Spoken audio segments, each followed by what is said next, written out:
It's like with sleep, I said sleep is without a doubt the most important part of the day. What is the first step to getting a consistently good night's sleep? Prioritizing. Yep. If you don't prioritize it, all the rest, I could talk to you for a next hour about sleep hygiene and all the different things you could do. But if you don't prioritize it, all the rest is a waste of time. It's a bit like that with health too. That was Dr. Ron Ehrlich, and you're listening to The Regenerative Journey. We acknowledge the traditional custodians of country throughout Australia and internationally, and their continuing connection to culture, community, land, sea and sky. And we pay our respects to elders past, present and future. G'day, I'm your host Charlie Arnott, and in this podcast series I'll be uncovering the world of regenerative agriculture, its people, practices and principles, and empowering you to apply their learnings and experience to your business and life. I'm an 8th generational Australian farmer who transitioned my family farm from industrial methods to holistic regenerative practices. Join me as I dive deep into the regenerative journeys of other farmers, chefs, health practitioners and anyone else who's up for a yarn, and find out why and how they transition to a more regenerative way of life.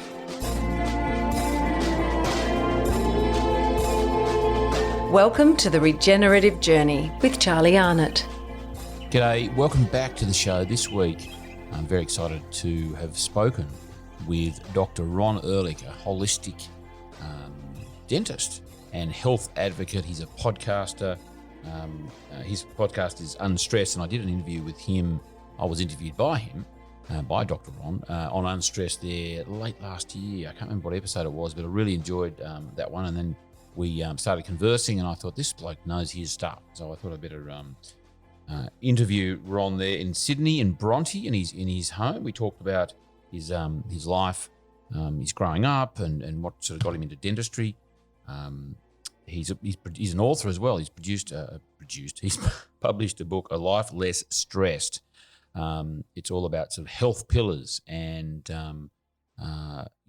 really interesting and it's somewhat basic stuff we tend to sort of forget about. But Ron's put it there in a wonderful publication.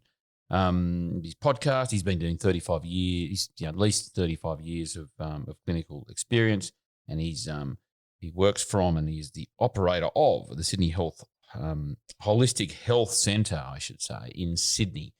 Really enjoyed my chat with Ron there, and just in his home there in Bronte, and was just fascinating to understand, why he got into dentistry and why his particular perspective on and health and relating, basically dental health and hygiene to our overall holistic human body health. And there's so many connections there that I thought I knew a bit about it, but Ron really opened up my eyes. So Ron, thank you for the chat, and listeners, I trust you enjoy listening as much as I did speaking to Dr. Ron Ehrlich.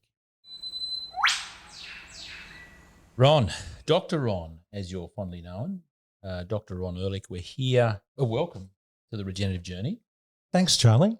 It's terrific. Thank you. Welcome to your house. We're in your house in beautiful Bronte, which I've had a little bit to do with, or a fair bit to do with, in the last 10 years of my life, I guess. We had a unit Bronte Road down there for some time. Beautiful spot. Yeah. Tell us, Ron. So Ron, I met Ron. We just met at your front door officially there half an hour ago, but we have. I was really honoured to be asked to be on Ron's podcast show Unstressed late last year, and we have a mutual friend in Vicky Poulter. Yes. We can get to Vicky. We can a bit later on, and I was fascinated with your story, and the reason why we're having a chat is that you're a holistic dentist. Which is not such a common sort of a name for a dentist, to be holistic in the front of that word. I usually associate it with holistic with farming, holistic farm management. Yes, and so for that to be related to the dentistry is a fascinating thing, which we will get to.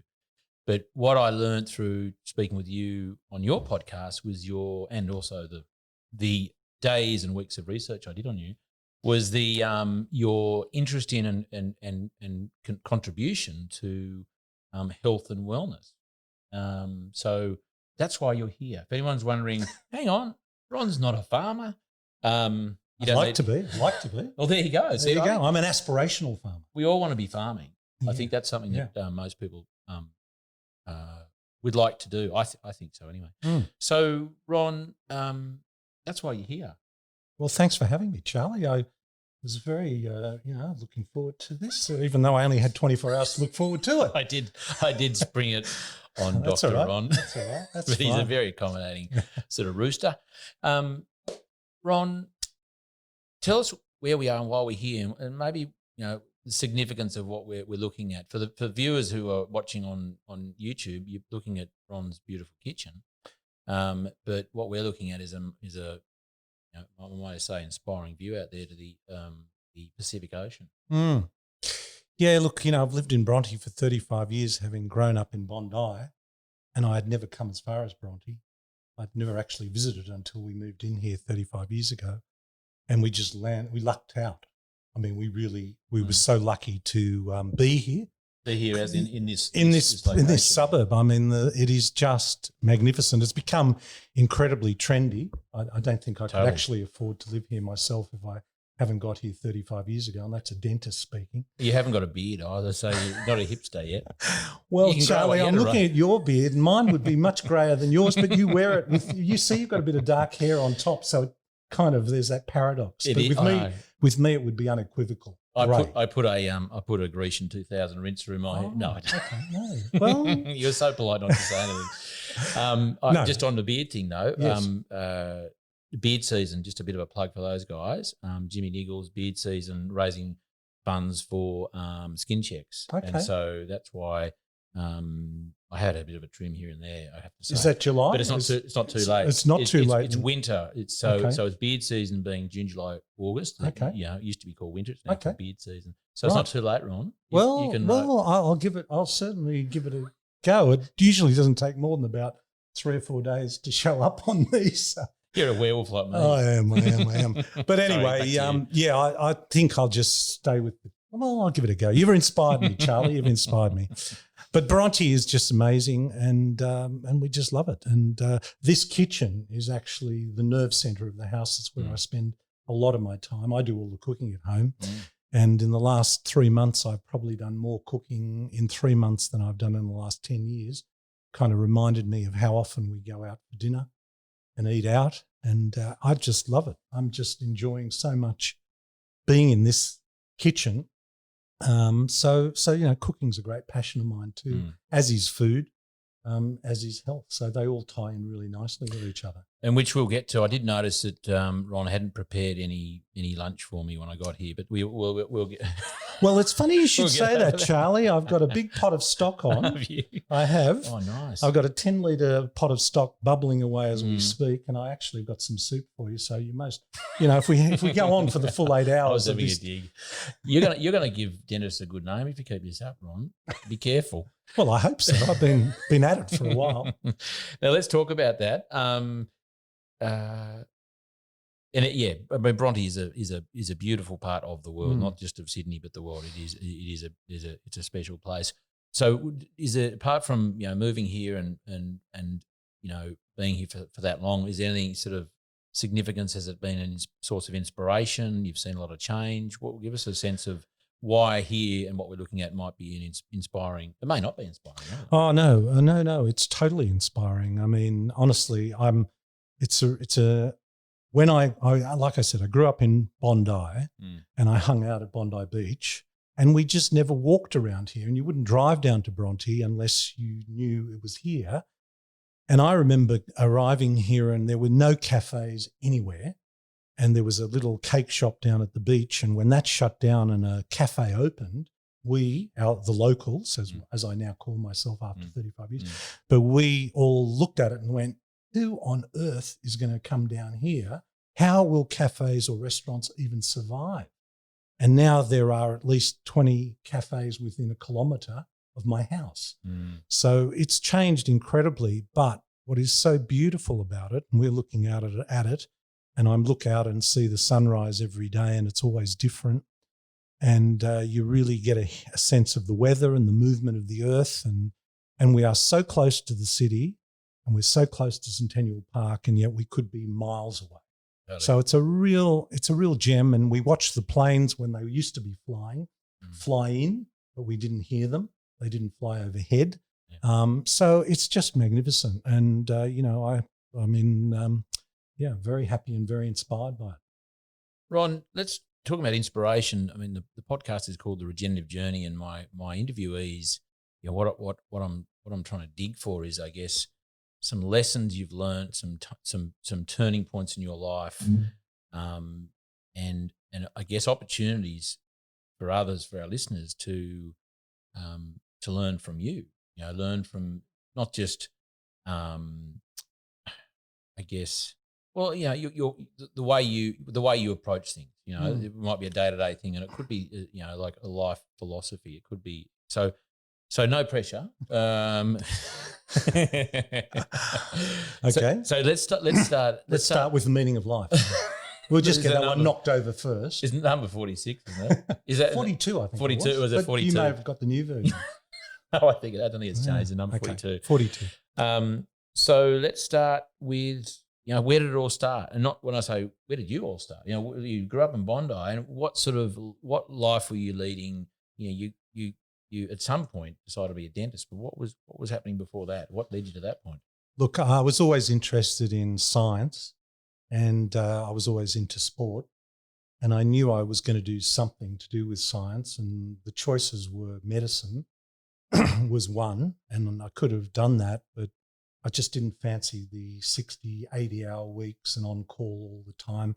And to be honest, the life and death situations that you find yourself in, I didn't feel I was emotionally able to cope. So then the other science choices were, there were other science choices. I chose dentistry because it seemed like a good combination of biology, technology, psychology. It gave me a lot of freedom to choose the times that I worked. And it's been actually, I've really been lucky because I've found what is ultimately an incredibly stressful job and very bad for your health, as I've learned. Not just my own experience, but the US Department of Labor does a study every year on 950 worst jobs in the world. And you can imagine the jobs that they cover in 950 jobs. And numbers 1, 2, and 3 are dental nurse, dental hygienist, and dentist. So, and they don't even factor in the stress aspect of it. They just talk about, and this is relevant in today's age, exposure to microbes, exposure to toxins, exposure to radiation, and being seated. So very objective measures. Very objective measures, and they give each profession a score on those 4 or 6 criteria. There are 2 others. They don't factor stress into it, but even without that, dentistry comes up that. But having said that, I have been very happy doing it. I've been really enjoying it, and it surprised me. It really surprised me very early on where it led me. And I learned, and I've been in practice now for 42 years. I started at a very young age. I was going to say, you must have started when you were 10. 10, 12 years old. I had a very loyal following, Imagine being seen by a 12-year-old. You were like Doogie Howser, that doctor that was 10. Pretty much. Anyway, no, but I have been in practice for 42 years, and I have to say it's been an incredible learning experience, which still continues because, the more you learn, the more you realise you don't know. And that's a nice way to approach life, I think. Well, that's a great awareness to have, that I think it does come with age, and the sooner we can learn that, the better. You just touched on, I want to get back to your journey, but I've forgotten my pen, so I can't write it down. I want to just touch on that. You mentioned one of the things that drew you to dentistry was the psychology. Yes. Well, I definitely wanted to deal with people. I knew that. And I didn't want to be working in a laboratory doing science like that. So I wanted to do something that was applied. And I always also thought that if I wasn't going to do something to do with science, I would have loved to have been a builder. So, I love building things. I love watching things being built. And dentistry does a lot of building. I get a lot of people who are builders or engineers, and I say to them, you would recognize many of my tools. Yeah. It's just they work on a much microscopic level. And we spend our day building and rebuilding. And that's kind of quite satisfying from that perspective. So, you know, the psychology of dealing with people, I mean, crikey, you know, I had a patient ring me up yesterday, a new patient, said, oh, gee, I hate going to the dentist. And I said, well, you know, you're a member of a really big club, and I think I may even be the president of that club because we all have our turn in the chair. And in 42 years, I can honestly say no one has come skipping into my surgery going, oh, I just love the sound of the drill and I can't wait for that feeling of numbness and blah, blah, blah. You know, I mean, They might come in for the gas. They might, and that's how I have my dentistry done. You know, why not be as comfortable as you can? But you know, you're dealing with people in a very anxious state. Yeah. You're in very close, very close quarters. Like my nurse, for 30, well, when I'm working 30 or 40 hours a week, she sits as close to me as you are, but there is a person's head in between the two of us. Yeah. So you don't get much more intense than that to start with. Yep. And then you ask someone to open their mouth while they're trying to breathe and swallow, and you're trying to do finicky work where the accuracy is recorded in terms of 10 to 20 microns. So a hair is 20 microns. And something that is more than 20 microns out, not a good thing for a dentist. So we are so preoccupied with finicky things working on people that are awake and anxious, trying to swallow and breathe and keep a calm disposition through it all. It's quite the artisan profession, isn't it? There's clearly a lot to. I mean, you know, who loves going to the dentist? But I mean, it's just something that I've always thought of a chore, and that probably won't change. But it's absolutely the intimacy of it, and responsibility. You're dealing with someone's the tools they use to nourish themselves at the end of the day. Well, I think if you enjoy eating, talking, smiling, then, you know, the mouth's a pretty important part of that. And, you know, part of what I talk about is stress, and they often refer to dental stress, which we can talk about later. And people go, what's dental stress? And I go, look, it's the reason I include it is because I've been doing holistic dentistry for 40 years, so I feel like I've got a reasonable handle on how the mouth connects to the rest of the body. Yeah. But it's also of interest to anybody with a mouth who is interested in their health but is never fully connected to, and there are a lot of connections, which are surprising, still surprising to me to this day. Let's. I want to go back to the connections because it's one of the you know, because for those listeners going, oh, you know, again, I touched on it before. Why is Ron on the show? You know, he's not a farmer, but you know, the connections. There are so many things that come back to, you know, food, and dentistry is one because again, it's the tool that we use to do that. And we're going to talk about lots of the way all these threads, you know. And I interviewed Matt Moran this morning. He's a chef. And did I say that before? Yes, you did. I did already. And I well, you said it to me, and not on this, but I mean, Matt, I did his first ever chef's table at Aria, where I went out to all his suppliers, sat in the kitchen with him and Peter Sullivan, and it was a really great experience. I'm a huge fan of Matt's. That's there you go. Yeah.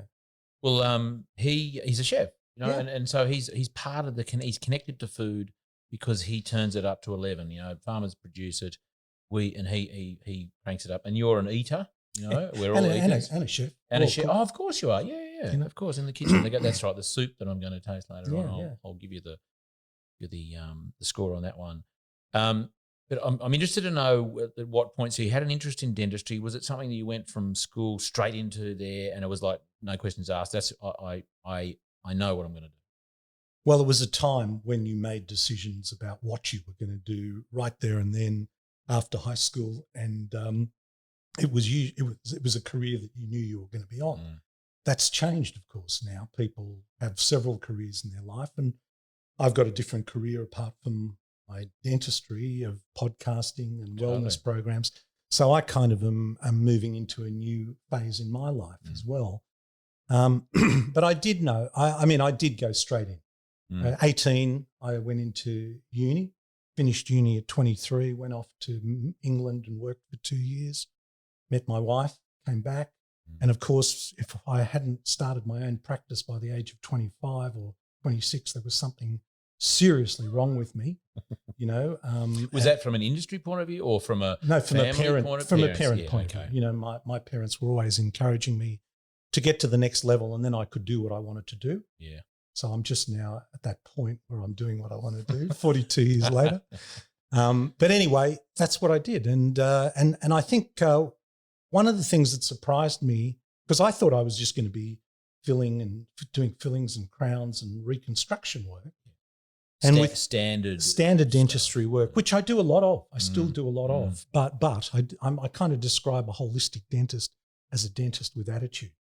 Mm-hmm. And the attitude is that you recognize the person is a whole person, not just a mouth, not just a tooth. And that person's got a digestive system, of which the mouth is the first part of. They've got a respiratory system, of which the mouth is the first part of. And then it's the site of the two most common infections. And anyway, but the way I got into it was through chronic headaches, which was totally unexpected. What I was doing had on 2 patients very early on within my first year, made a big point of the fact that stuff that I had done had somehow overcome the headache that they had suffered from for the last 5 years. And that surprised me. And what I learnt very quickly when I explored it was there was a whole area of dentistry called joint dysfunction, where clenching and grinding of teeth results in head and neck pain and other structural problems. So that kind of blew me away. I just thought, wow, hang on, you mean there's more to a person than just their teeth? So this was a step between, your run-of-the-mill dentistry work, sort of operation, into stepping out of that box into there's more to this. Yeah. I guess I'm drawing parallels with someone like a farmer who's doing conventional farming, and whether it's just because that's the only thing they did and that's the sort of the life they'd had to that point, and then going, oh, okay, and seeing some connection, seeing some variation on the norm that they'd been indoctrinated with, or this paradigm. Well, it's really interesting because a lot of my friends that I graduated with are dentists, and they haven't gone down this path. And I kind of think one of the reasons is that people love certainty in life. They love answers that are very certain. And that gives them comfort, gives them direction. And it doesn't matter whether you're a farmer or a dentist. That certainty is very appealing, where you come up with, somebody asks you a question and you know the answer. And there's no question about that answer. I know it. And there's something very comforting about that. I was talking with my daughter who works with me on my podcast and my wellness program. She asked me this question this morning, what do I enjoy doing about what I do? And it's about that uncertainty. I actually enjoy it. I actually find it stimulating. And as I said, the more you learn, the more you realize you don't know. And that could be really unsettling on the one hand, but it could be really empowering on the other. And the actual exciting part is not the certainty, but it's making the connections. And when you realize how interconnected everything is, and that's what led me into regenerative agriculture. I mean, last year, out of all my podcasts, I did 40 last year. 10 of them were on regenerative agriculture, of which you were one. Yeah. I spoke to Terry McCosker, Tim Wright, Charlie Massey. That's right. Yeah. These guys are Glenn Morris, Karen Zerkler from Landcare, Alan Savory. That was the good one. Good work. Yeah, and my actual, I've been doing this particular series, Unstress, for the last 2.5 years. My second podcast was with Joel Salatin. Episode 2, that's Joel Salatin. Yeah, nice one. And I just thought, same. I mean, he's a legend. He's a hero. Yeah. And he's so generous. Oh, totally. I mean, you give him I ring him up. I email him as a dentist. And I spoke to him on my other podcast, which I did years ago. What was that called? It was called The Good Doctors, Healthcare Unplugged. And is it still around? No, it's not. It's not. You can you have to unplug it. Well, I had to unplug it, but I did it with. Were you using too much foul language, or was there sort of nudity or something? Well, it was interesting because I co-hosted it with a doctor who was fantastic, Michelle Woolhouse. She's a holistic GP, and she was in her 40s. I was just in my late 50s at the time. She had 2 young kids. I had 2 older kids. She was a doctor. I was a dentist, and so it was a good combination. But what I realised was I didn't really mind what I would say about things, and she had to be very careful about what she said. Okay. And so, I learnt a lot. As this is podcasting, isn't it, Charlie? I mean, it's pretty self-indulgent. You get to ask people questions. It's very selfish. And they answer it. And I've learned so much. But anyway, so I stopped doing it with her, and I just thought I'll do my own thing where I'm not restricted by what I say or think. Just on that one, we're going so many different spots. We're nowhere near where I thought we'd be, which is fine, Ron. Just on that, I mean, because it might be a bit premature in asking you this because we haven't sort of got to the crux of it yet, but it's worth saying now. You are outspoken. You're not. You're doing this. Your vocation is here, and you've stepped out of that, and you're doing something that's very is significant in that space, or actually out of that space, to be honest. What have you experienced pushback? Have you sort of experienced people going, "Oh, you're mad," stick to your trade, or what's been your experience with that? Yeah, look, I've tried to avoid being confrontational and critical. I've kind of preferred to frame the conclusions I've come to as kind of, hey, isn't this interesting? What do you think? Rather than, how can you think like that? Yeah, well, you've got to think like this. Yeah, you've got to think like that. And I think that's part of what is incredibly disturbing about what's going on out there in our world is that people feel so compelled to convince other people that what they are doing is the way things should be done. And I think that's a sad reflection on them because they must feel so uncertain about what it is they're doing that unless they get the rest of the world to do what they're doing, they're not quite confident enough in their own thoughts or open enough to change. So I haven't really been on the chopping block. I've kind of moved away. I've always tried to avoid confrontation. I can be very confrontationalist, but I've tried to avoid that. I don't think it's one of my better traits. And so I just prefer to go, hey, isn't this interesting? And wonder at it and share that wonder and enthusiasm for it.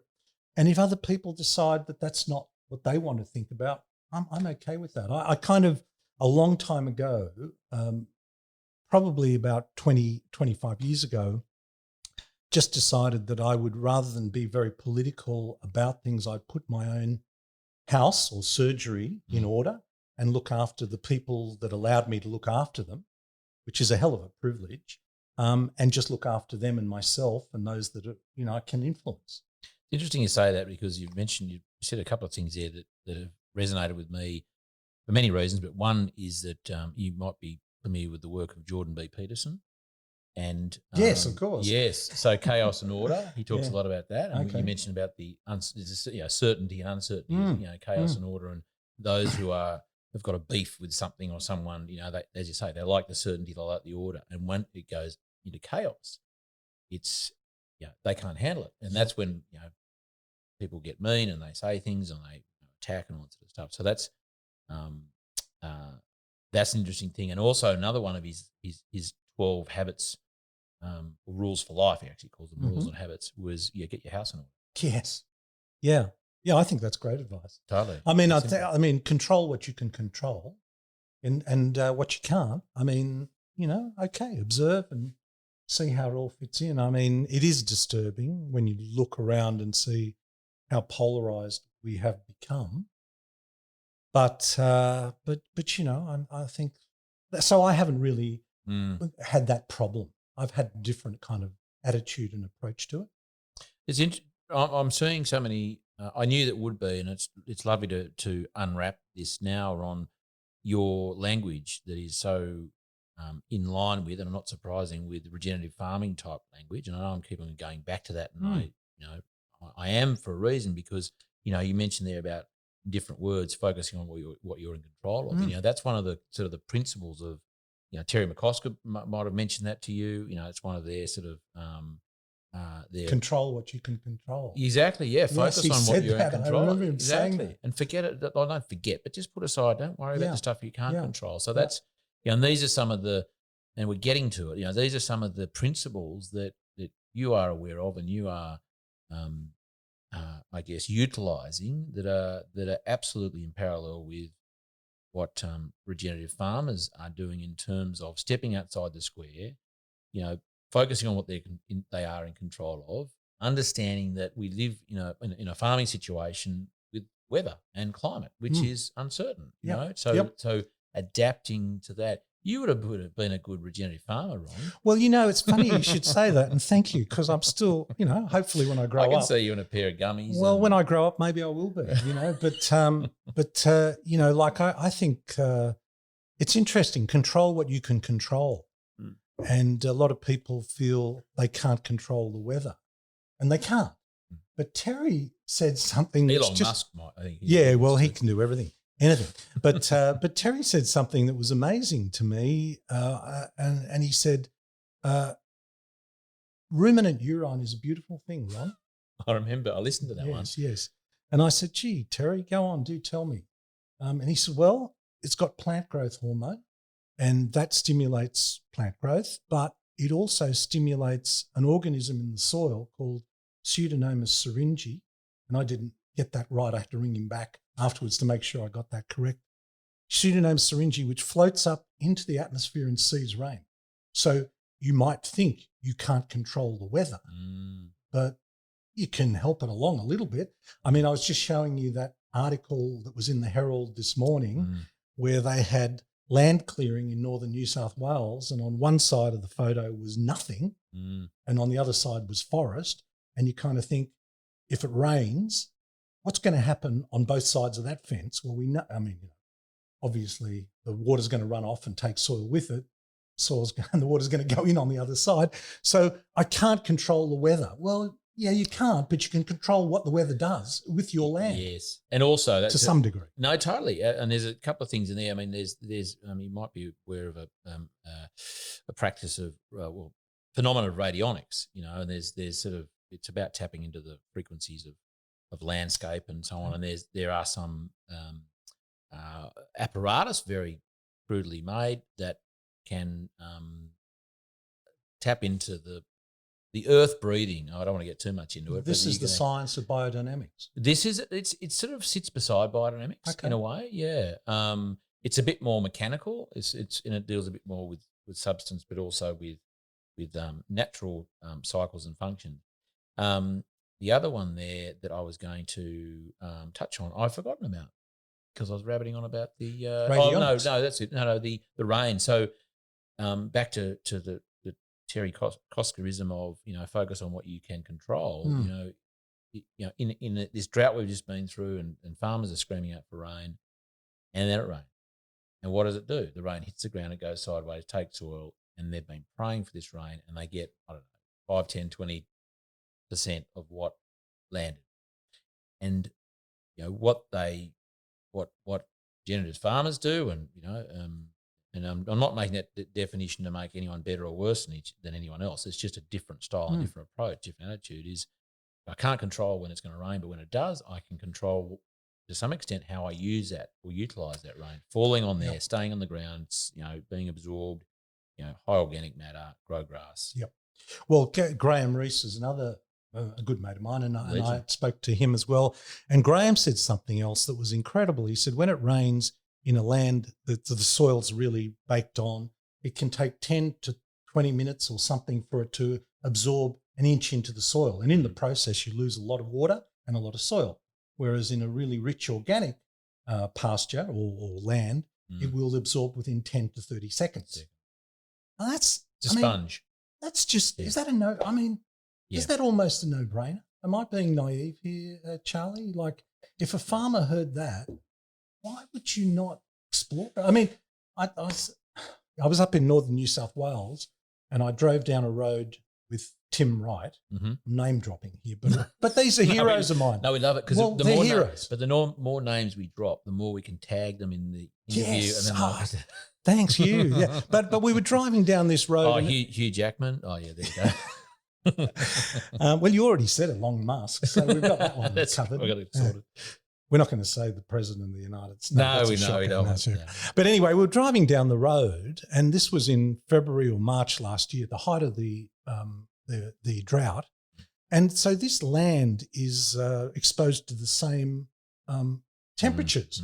And on one side was barren wasteland, and on the other side, on Tim's side, was vegetation. Yes, it was dry, it was brown, but there was vegetation and trees and some grass there and that. And you just kind of thought, how can that neighbour look across the fence and go, Tim, well, how'd you do that? Or is it just that he goes, no, I'm so certain in what I'm doing, I don't want to even think about what you're doing, Tim. Is that what happens? Yeah, you've just turned this interview right around. Oh, sorry, mate. He's such a good interviewer. He's got a no. Totally, I totally agree. I think there's the fear of change, and even when things are obvious, and you look at stats and you see evidence, as it were, of these things, humans are good at justifying their current position, or the current paradigm, and I was the same. It took me years to sort of change the way I did things, and I was, I wasn't exposed to as much of it as people generally are now, because there's a lot more of this different style of farming and business management. But it's and as you were saying before, it's a mistake for one to bash someone over the head and say, you got to bloody change your way and do this and look at this, just look at it, So I've found that just dropping things on a table and walking away is the best way to do it. And then it becomes, if they have some ownership over the examination of and the absorption, rumination of that idea, then they're much more likely to run with it. I want to sort of get back to your career on what are some examples of, I guess, given your different approach to what you do and consideration of health and overall health, holistic health, and the implications of and the connection that humans have with soil and food, farming, what if there are some examples that you can give that defines that really well, like, with a patient, their health versus if that person potentially had been to another practice and done a normal style of dentistry, that there might have been a big difference in the outcome. I'm just sort of drawing, Yeah. Look, I guess there are so many, but one that is a little unusual was a young girl who was 12 years old that came to me with her family for an opinion, because we do some orthodontics in our practice, straightening teeth. And she was getting a second opinion. And while she was sitting there, I noticed that her mouth was open and she was breathing something like this. I'll demonstrate on. Like she's going. So she was breathing quite quickly. And I noticed she was a new patient, and I noticed on her history card that 12-year-old girl suffered from enuresis, which is bedwetting. Bedwetting. Yeah. And she had a 10-year-old and an 8-year-old sibling who didn't wet their bed. And so this was a pretty major problem. And she'd been to see a urologist, neurologist, psychologist. The parents had literally spent $10,000 on medical treatment, and the girl was still wetting her bed. And they came to me for an orthodontic opinion, and I noticed she was breathing from her mouth and breathing very fast. Now, from my undergraduate training, I didn't have to do a PhD for this. For my undergraduate training, I knew that if you overbreathe, well, to an extreme, you hyperventilate and you pass out. But if you don't pass out, what happens is you affect the balance of chemistry in the body, which causes your smooth muscle in the body to contract, and the bladder is smooth muscle. So I said to the parents, I think the reason your daughter is suffering from bedwetting is because she has a breathing dysfunction. She's breathing through her mouth too quickly. And the parents looked at me pretty much like you just looked at me then, Charlie, with a look of surprise. And I suggested to them that they might try using a little bit of paper tape on the mouth at night to keep the mouth closed and encourage the child to breathe through her nose. Again, they looked at me like, is this guy telling me to tape her mouth? I said, yes, I am. And so the reason being that by keeping your mouth closed, you breathe through your nose. And by breathing through your nose, some wonderful things happen to your body and your health. And even the coronavirus has a story here. But we'll come back to the little girl. So the father said, I will sleep in her room tonight. I'll give it a go. And I said, remember, I'm only telling you to tape her mouth. I'm not telling you to tie her hands behind her back. Yeah. You know, she will remove her tape Yep. if she's not breathing. Believe me, she will remove it. Yep. Anyway, solve the problem. Solve the problem in one Nice. night, $2 piece of tape. Yep. And the reason that is significant, and it's relevant to both regenerative agriculture and dentistry, is that narrow jaws and crowded teeth mean you have a narrow upper airway. If you have a narrow upper airway, you are more prone to respiratory problems and sleeping problems and breathing problems. And that is pretty major. Now, why would you have a narrow mouth? You have a narrow mouth because from the moment of conception, even arguably before conception, your parents and you as an infant, as a fetus, were not on a nutrient-dense diet. What does a nutrient-dense diet mean? A diet of food that is grown in healthy soils. How do you do that? I love this, Ron. This is fantastic. So there is a 12-year-old girl's case related back to regenerative agriculture because you need, well, I got goosebumps. I That's remember, so cool. yeah, me too. And I remember another guy who you would have know very well, I'm sure, Charlie Massey, saying, you know, his 5 cycles things, but he also uses this term enabling nature rather than dominating. And he also makes the point that in a teaspoon of healthy soil, you've got 1 billion microbes. In a square metre of healthy soil, you've got 40 kilometres of hyphae, the mycorrhizal fungi. It's those microbes that break down the nutrients in the soil to feed the plant that we either eat or feed the animal that eats that plant. And they develop a healthier jaw and a wider jaw that doesn't predispose you to mouth breathing and bedwetting. Or for adults, getting up at night to go to the bathroom. A lot of adults get up at night to go to the bathroom. And a lot of people think, well, there are lots of reasons why you might do that. I mean, diabetes is a good example of that. Certain medications. There are a whole range of reasons why people get up at night to go to the bathroom. Prostate, another problem. But one very common reason that cuts right across the ages from birth to 80 years old is dysfunctional breathing, sleep disordered breathing, of which mouth breathing is a part. Snoring is another part. Ron, this is gold for so many reasons. Why? At what point did you connect? So you said you learnt the sort of the breathing and the bedwetting as an undergraduate. So that I guess that was a reasonably. Well, I learnt the physiology. I never learnt the connection. Oh, okay, right. I never learnt the connection. And this is the thing about the way medicine and dentistry is taught. Yep. When I studied anatomy and physiology and I passed it in second year dentistry, I thought, you beaut, done that, put that book away.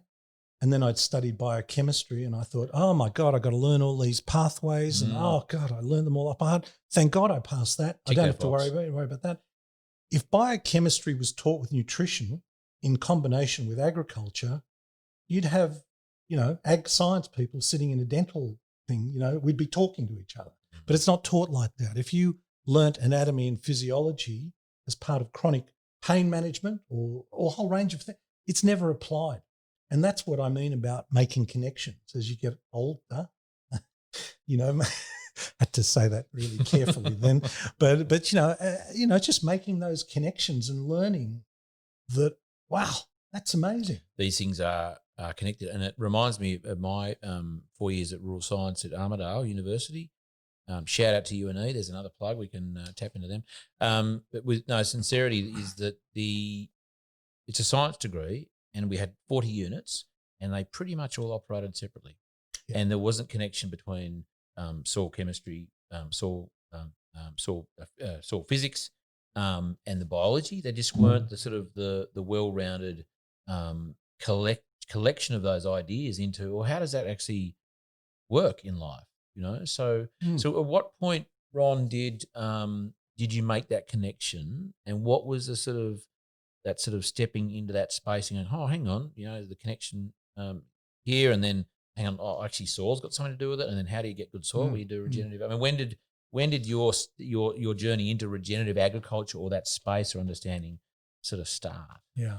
I think there were two kind of seminal points. One was probably in the mid-'80s, where I'd already been exploring this for the jaw and headaches for a long time. Oh, well, 5 years. Seemed like a long time.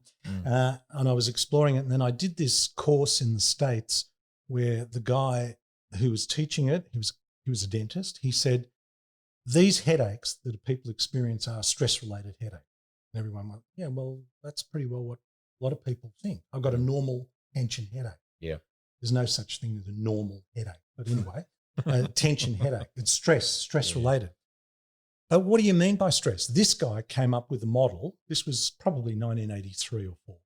And he said our stress is a function of emotional, environmental, postural, nutritional, and dental stress, right?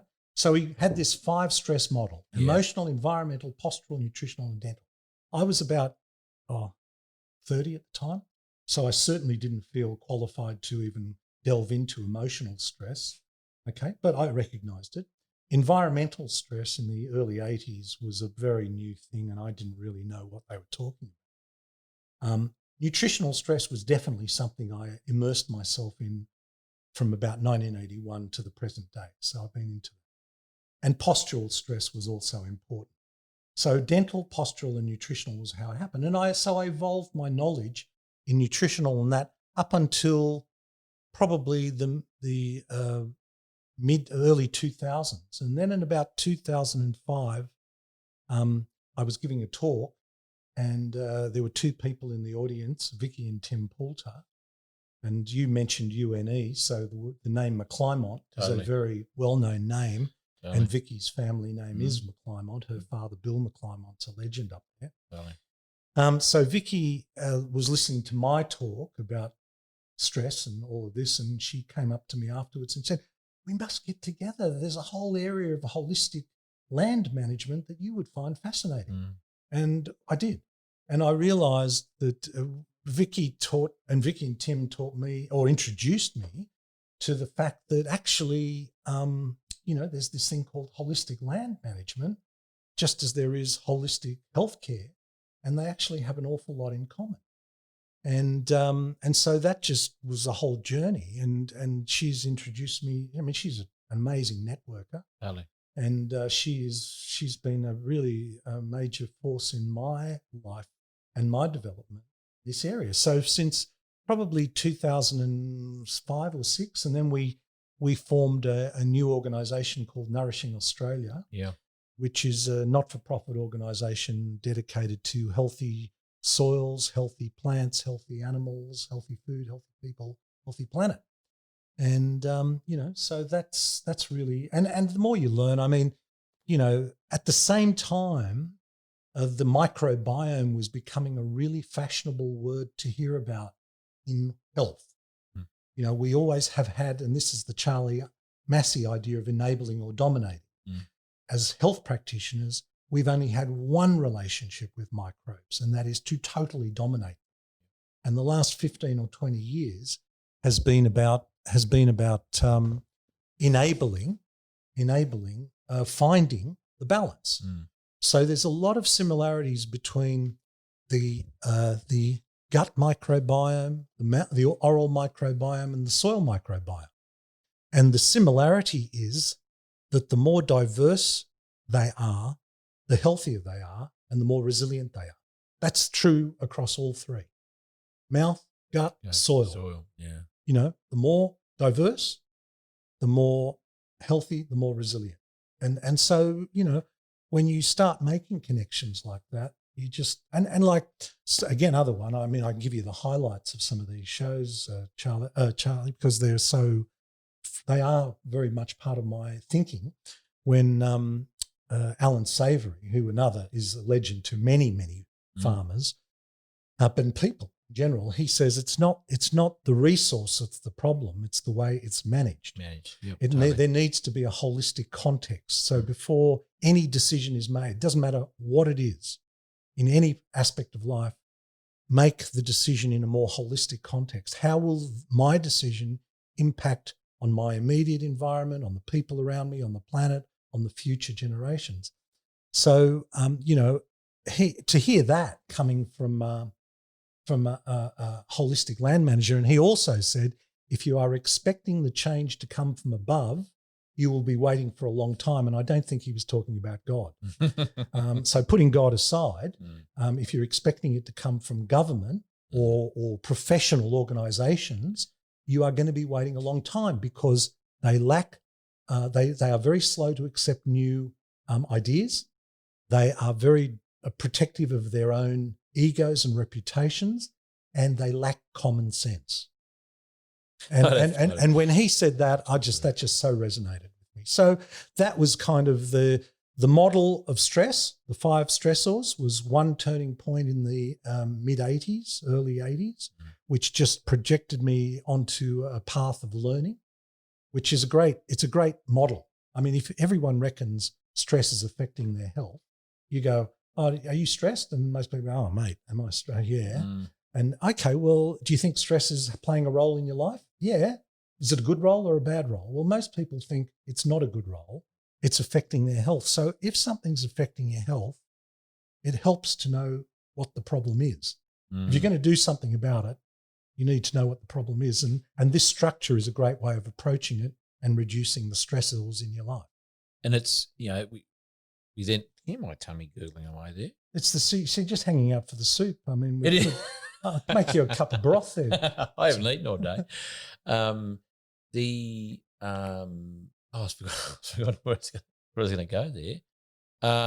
Soil, while I try and remember, the soil, I say, and I can't remember where I stole this one from, is, the soil is the stomach of plants. It's an external stomach. Yes, I love that. That was great. I remember you saying that. Yeah. I remember you saying that. That was good. I really, I would have quoted you on that, but I thought seeing you were here, I'd leave that one to you. Oh, now I'm trying to remember what I was going to say there, Ron. Stresses and stuff. Oh, it doesn't matter. What am I? Oh, now tell me, I was doing my homework on you there before, and I was fascinated with, and you're a member of the Australasian Society of Lifestyle Medicine, which is interesting, lifestyle medicine in itself, but then the Australasian College of Nutrition and Environmental Medicine. What is environmental medicine? Well, environmental medicine is a very big topic. I mean, it's literally tens of thousands of chemicals we are exposed to each and every day. Okay. And we could be excused for walking up and down the supermarket aisles, looking at all the labels, thinking, oh, well, if it's on the shelf, it must be approved. Very sobering to learn that is not the case. There are 140,000 chemicals that we are exposed to in our world, increasing by about 2,000 or 3,000 chemicals every year. And only about 5% have been tested to any extent. And when they are tested, the way they are tested is one at a time over a short period of time, usually on a healthy university student. And so that's actually not the way we engage with them because it ignores synergy. For example, if you gave, say, mercury a toxicity value of 1 and lead a toxicity value of 1, and when you added mercury to lead, you might think that 1 + 1 = 2, but it doesn't. 1 + 1 = 10. It's an exponential thing. It's not linear. So when we are exposed to multiple chemicals, which is the only way we are exposed to them, not over a month or two, but over a lifetime, and not as a 30-year-old healthy university student, if indeed such a thing exists, but as a whatever age we are at, over a lifetime, then that is environmental medicine number one. Environmental medicine also involves, and that is in the furniture, in our clothes, in our personal care products, in our foods, in our, it's everywhere. It's ubiquitous. It's ubiquitous. Yeah. Another part of environmental medicine is the home environment. So you need to look at dampness and mold and things like that. You could be on the best diet, and I've seen many patients like this, the best diet in the world, the best supplements in the world, everything organic, meditating, exercising, sick as a dog. Why? Because the house in which they are living is making them sick. That's through mold. Through mold, dust, a whole outgassing of chemicals. So that's another aspect of environmental medicine. And another aspect of environmental medicine is EMF radiation. I mentioned that. Now, we all love our technology, and I'm addicted to it more than just as much as anybody. But there's this guy, many people will have heard of him, Albert Einstein. And, one thing he came up with. Albie to his mates. Albie to his mates. And he said, every atom in the universe is both energy and matter. Okay, that's E equals MC squared. Every atom in the universe is energy and matter. So that means every atom in our body is energy and matter.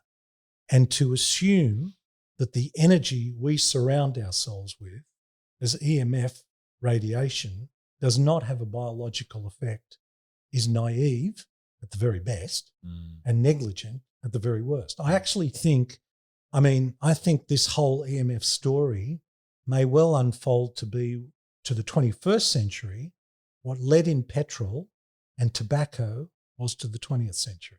It's a real sleeper, isn't it? Well, it's not it's waking up, as in it's waking awareness. up. Yeah, it's a real issue. We need, and the answer again is not to be confrontational and you're not going to get rid of technology. I mean, this last few months has kind of highlighted that more to us than ever before.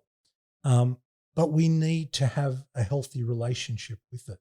So, give me some examples in the home. There's technology in our hand, and there's power in the walls. There's electricity running through the walls. What are some of the things that our listeners can consider, in their home, in their workplace, that they might want to make some inquiries about or ask questions about? Yeah.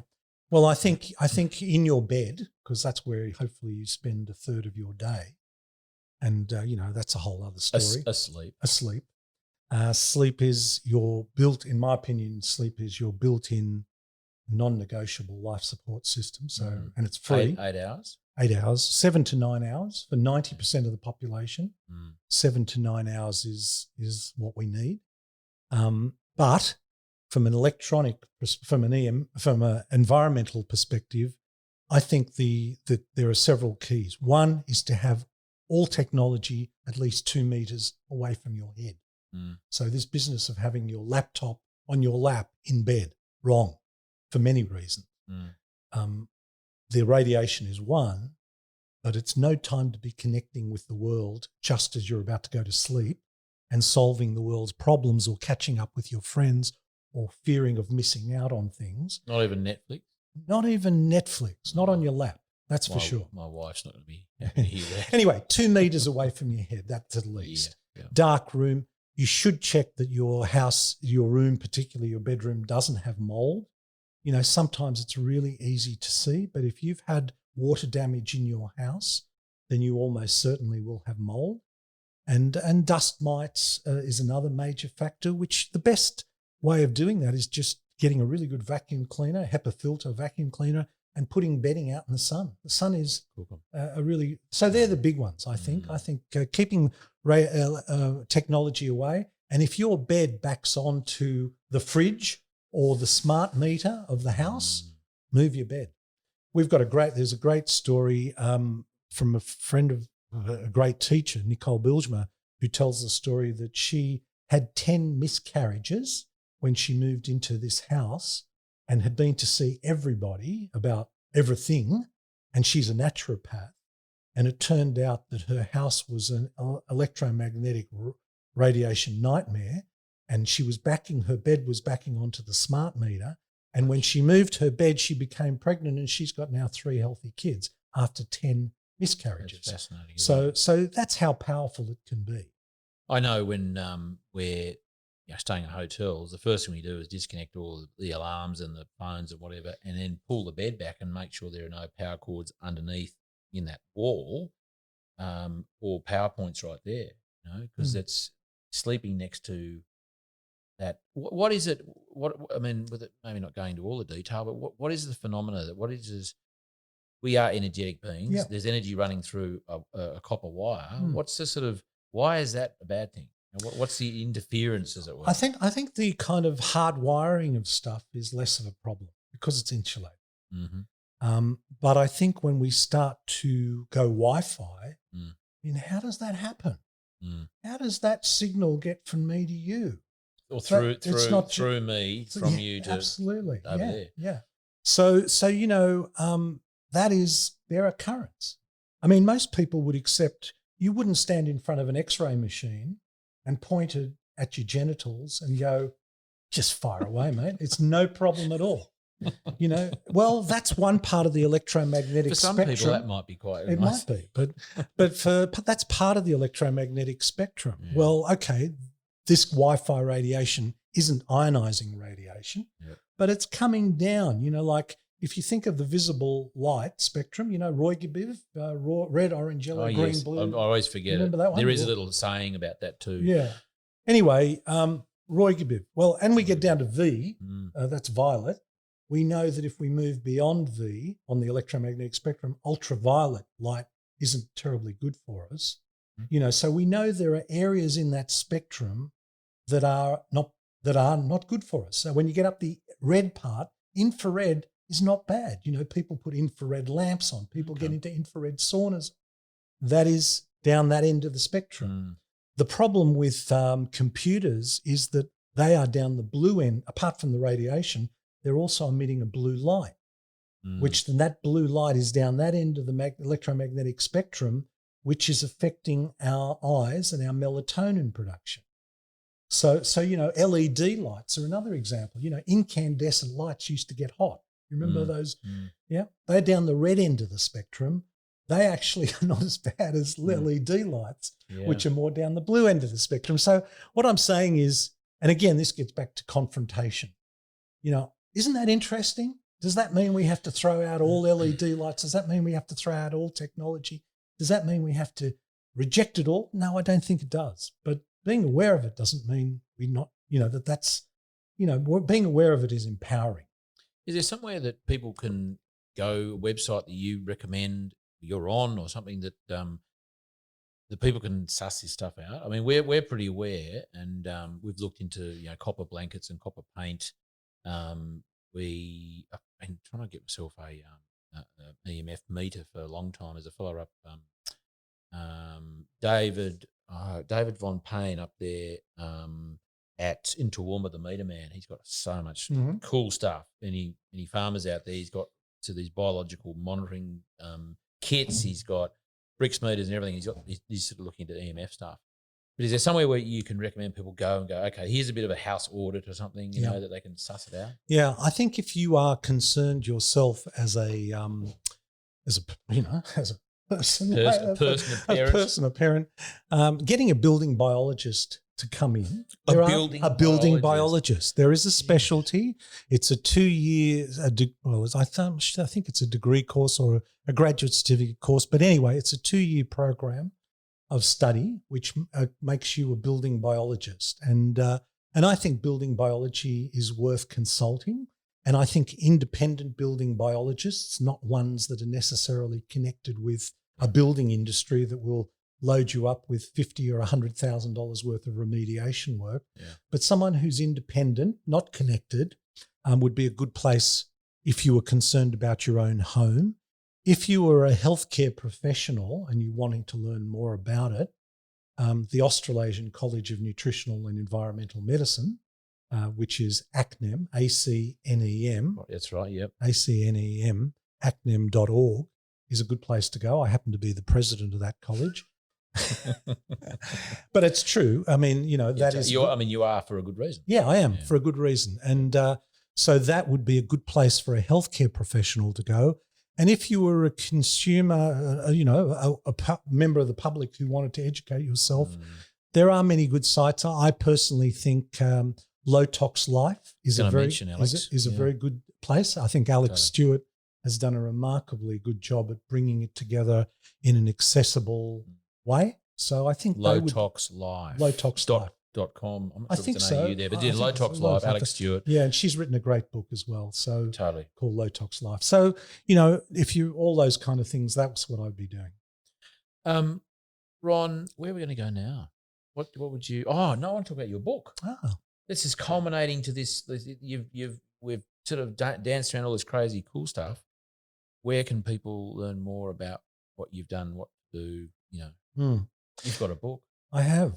The book's called A Life Less Stressed, The 5 Pillars of Health and Wellness. And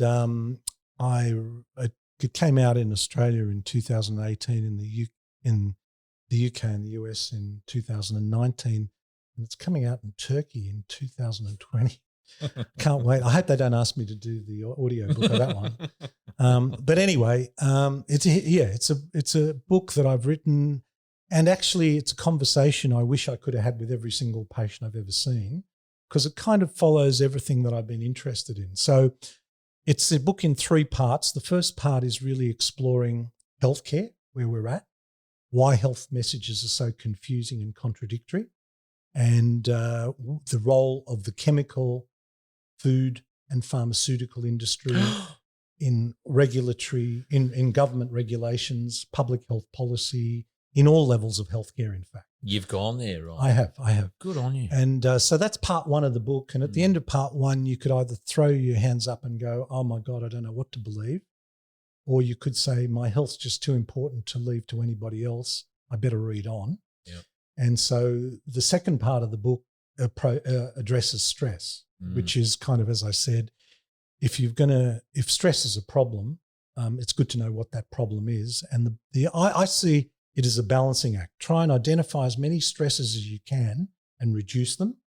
So emotional, environmental, postural, nutritional, and dental stresses, try and reduce them. And then the third part of the book is about building resilience. And they are the 5 pillars of health: sleep, breathe, nourish, move, and think.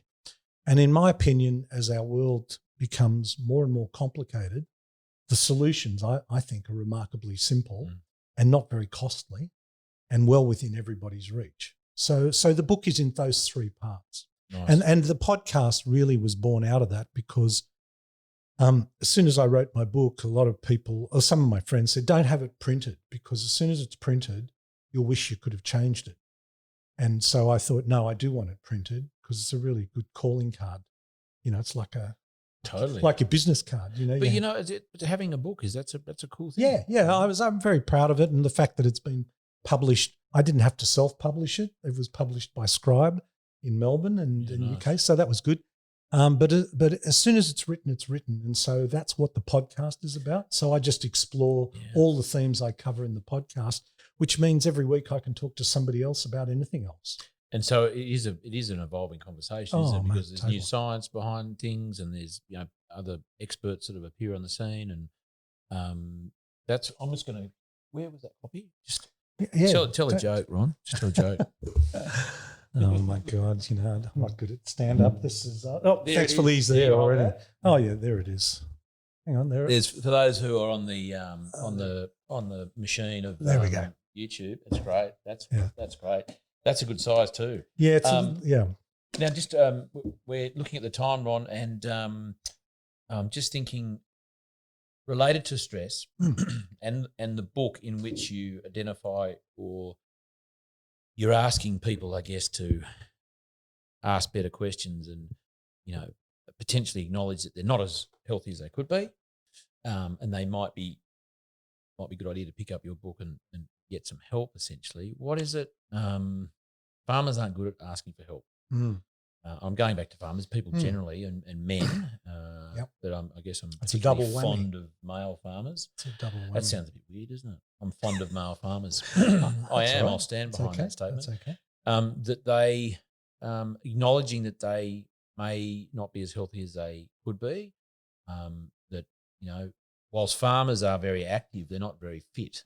That we're very active, but we spend a fair bit of time in front of the screen. And on buying and selling cattle and doing whatever, our books. What is it that you think that what might get farmers over the line to pick up your book and just ask better questions about their health? Is it, what are some of the touch points we can? Well, it comes back to where we started, Charlie, which was we were going to solve the meaning of life. And we haven't quite got to that yet. But if I had to think about what is the meaning of life, I would say that it's to fulfill your potential. And that doesn't matter what you are, what you're talking about. If you're talking about it as a husband, as a father, as a brother, as a farmer, as a dentist, as a member of a community, whatever it means to you, fulfilling your potential, I believe, is the meaning of life. Being the best you can be at whatever it is you do. And in order to do that, being healthy is a really good place to start because, that's going to allow you to fulfill your potential. So I think focusing on your health is a really good investment, really good return on investment.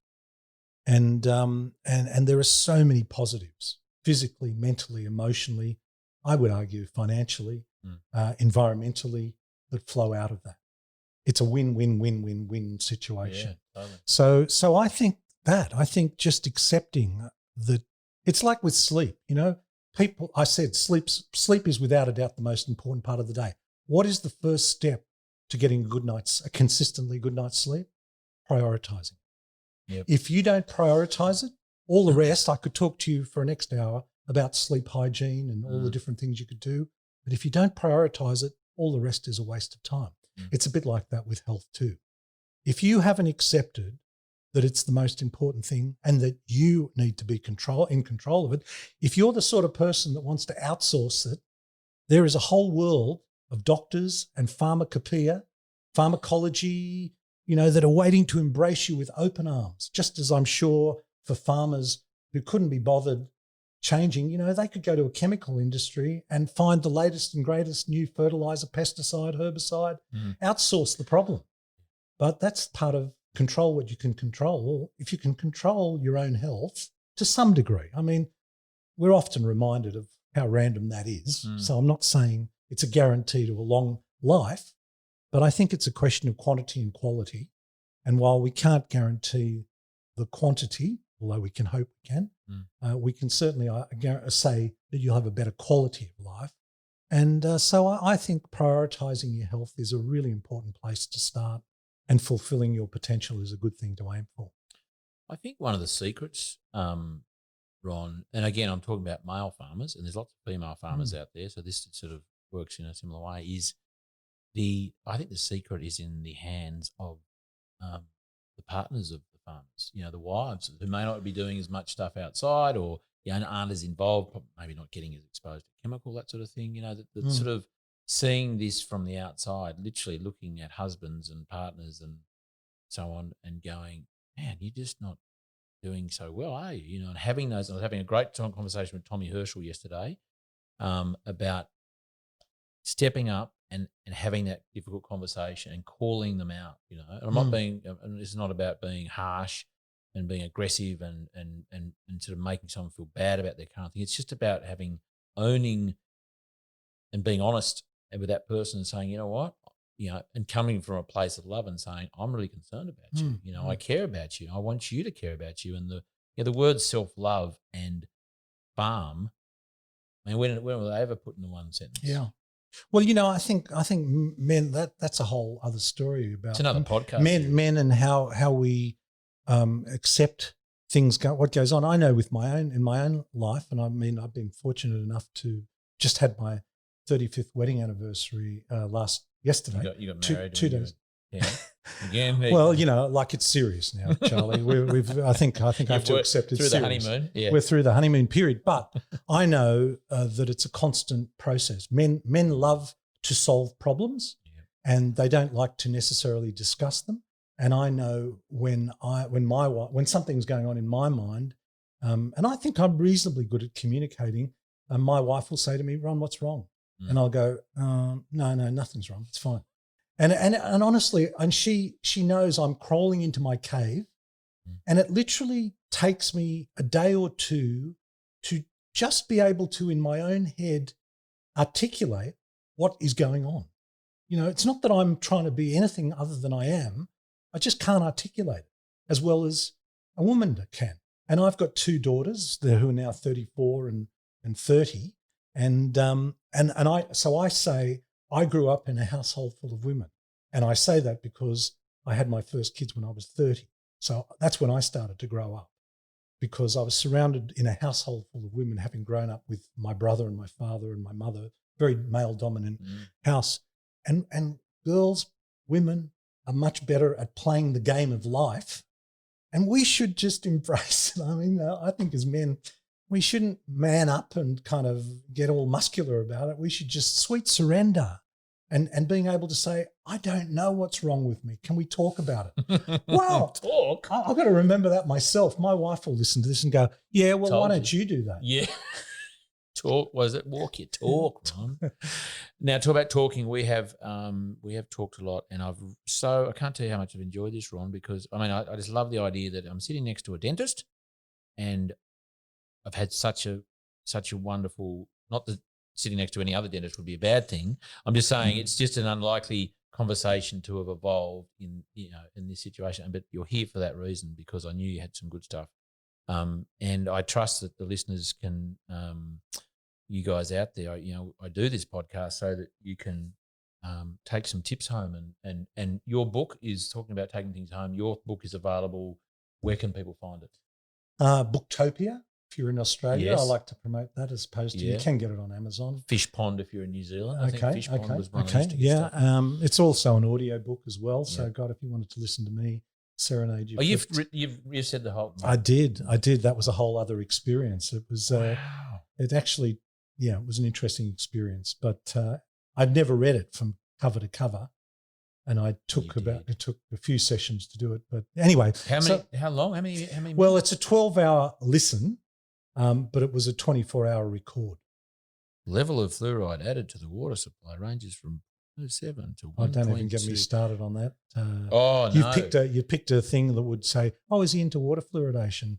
That's a whole other story. Oh, totally. And I've got some stories around that too, because without going into it, I think I was Burrawa where I grew up, and I didn't drink the town water in Burrawa. Burrawa was an early experimental town in which fluoride was put in water. Right. Yeah. Well, that's a whole other story. Yeah. It's a really, that's actually a metaphor for how we approach disease in our society. And it's not a good one, I don't think. But that's a whole other story. I reckon we should do this again, Ron. Well, anytime you're back down in Sydney. Yeah. Or I could come and do the tour. Do it. The country tour. Why not? I mean, as long as we're sitting somewhere with a nice view and a good place for a yarn. Ron, thank you so much. I've so enjoyed that. And we'll put all show notes, links and so on to all those famous people we mentioned, and also to your stuff too, Ron, and in the show notes. And Ron, thank you so much for regaling us with the steps along your regenerative journey. Thanks, Charlie. There you go. Really enjoyed my chat there with Dr. Ron. He really opened up about, just his life and everything. He's very, very open and honest kind of guy. We only interview honest, open people on our show, of course. I hope so. Anyway, we hope no crooks get through the filter. Now, I'm not talking about crooks, because far from it. Next week, I am really excited to introduce, or to release at least, Rachel Ward, the wonderful stalwart, as it were, of Australian acting. She, and not many people who know this, is a farmer, has had a farm for, I think, 30 years now up on the north coast in Nambucca, in New South Wales. And for all those years, wasn't doing too much. Well, she was certainly farming with her family there and doing all sorts of other wonderful acting jobs and advocacy jobs. Work, and she recently, in the last couple of years, has turned her hand to regenerative farming and has really taken it by the throat and doing wonderful things up there. So I had a really, really intimate and cool chat on the front veranda of Burnett House there. A beautiful stretch of property up on the coast. Well, you can't see the coast, but you know it's there. It's not far away, and it's absolutely beautiful. So, Rachel, thank you for the chat. And listeners, I hope you look forward to, because I am, the release of Rachel Ward's interview next week on the Regenerative Journey. This podcast is produced by Rhys Jones at Jaeger Media. If you enjoyed this episode, please feel free to subscribe, share, rate, and review. For more episode information, please head over to www.charliearnott.com.au.